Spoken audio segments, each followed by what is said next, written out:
રાધનપુર તાલુકાના કામલપુર પ્રાથમિક શાળા ખાતે સરકારશ્રીના અને શિક્ષણ વિભાગના આદેશ અનુસાર 2024 પ્રવેશ ઉત્સવની ઉજવણી વિદ્યાર્થીઓની કરવામાં આવી।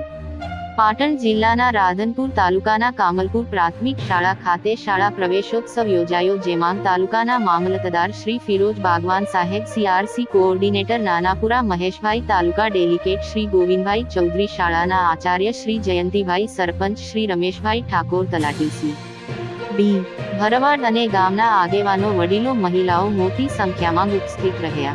ઉત્કૃષ્ટ પ્રદર્શન કરનાર વિદ્યાર્થીઓને ઇનામો વિતરણ કરવામાં આવ્યા તથા શાળામાં નવી બનેલી કોમ્પ્યુટર લેબનું મામલતદાર સાહેબશ્રીના હસ્તે ઉદ્ઘાટન કરવામાં આવ્યું। આ પ્રસંગે મોટી સંખ્યામાં વિદ્યાર્થીઓ, વાલીઓ, ગ્રામજનો, રાજકીય અગ્રણીઓ અને અધિકારીઓ ઉપસ્થિત રહ્યા હતા।